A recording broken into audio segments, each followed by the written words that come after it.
Biggest miracle लोगों की life में तब शुरू हुए हैं जब उन्होंने मन फिराया है। जीसस का पहला प्रचार था मन फिराओ। यूहन्ना बपतिस्मादाता क्या बोलता था? मन फिराओ। मन फिराने का मतलब है नए तरीके से सोचो, अपनी सोच को बदल लो। वो व्यभिचार जो तुम्हें आम चीज लगती थी जब तुम अविश्वासी थे, अब वो आम चीज नहीं है, वो एक बड़ा गुनाह है तुम्हारे लिए। लोग करेंगे तो शायद अब उन्हें सजा मिले ना मिले, बाद में मिले, लेकिन अगर तुम करोगे तो परमेश्वर ने कहा तुम्हारी सजा दूसरों से ज्यादा होगी। खुद परमेश्वर का आत्मा कह रहा है कि पिलातुस ने जिन गलीलियों को मरवा दिया, क्या वो दूसरे गलीलियों से ज्यादा पापी थे इसलिए उन पे मुसीबत आई और बाकियों पे नहीं आई? परमेश्वर कहता नहीं, अगर तुम भी मन नहीं फिराओगे तो इसी रीति से, यानी कि इसी रीति से कहने का मतलब है कि दूसरे लोग जो तुम्हें जानते होंगे तुमसे भी ज्यादा पापी हो सकते हैं, लेकिन तुम जो वचन को जानते हो तुम्हारी सजा दूसरों से ज्यादा होगी। क्या तुम्हारी बरकत दूसरों से ज्यादा नहीं है? क्या तुम्हारी आशा दूसरों से ज्यादा नहीं है? अन्य जातियों को कोई आशा नहीं। आज युद्ध भी हो जाए तो तुम्हें पता है कि तुम्हारा परमेश्वर तुम्हें बचा लेगा। क्या तुम्हें ज्यादा आशा नहीं है? क्या तुम्हारी सुरक्षा ज्यादा नहीं है? क्या तुम्हारी ब्लेसिंग ज्यादा नहीं है? दूसरे को कोई बीमारी होगी उसे पता है मैं गया, क्रिश्चियन को होती उसे पता है कि मैं प्रार्थना कर सकता हूं और चंगा हो सकता हूं। क्या तुम्हारी पोजीशन ऊंची नहीं है?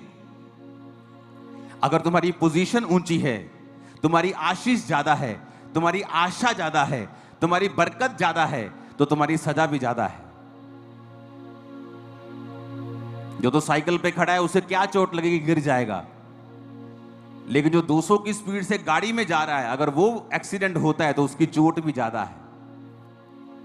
तो परमेश्वर ने कहा तुम अगर मन नहीं फिराओगे तो इसी रीति से नष्ट होगे कि दूसरे लोग जो तुमसे ज्यादा अपराधी हैं, हो सकता है उनको वचन ना मालूम हो, लेकिन तुम जो वचन के जानकार हो, अगर तुम वही गुनाह और पाप करोगे तो तुम भी उसी रीति से नष्ट होगे कि हो सकता है तुम्हारा पाप कम हो लेकिन तुम्हारी सजा उन लोगों से ज्यादा होगी। क्या कहा परमेश्वर ने? तुम अंगूरों की वेल हो। उसने ये नहीं कहा तुम सेब का पेड़ हो, तुम अंजीर का पेड़ हो।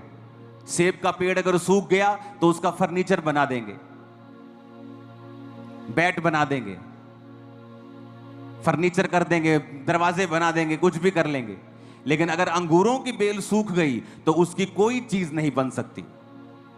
वो सिर्फ सूखेगी तो बालन के काम आएगी, जलाने के काम आएगी, और उसके बाद राख बन जाएगी और राख को फेंक दिया जाएगा और लोगों के पैरों के नीचे वो आएगी।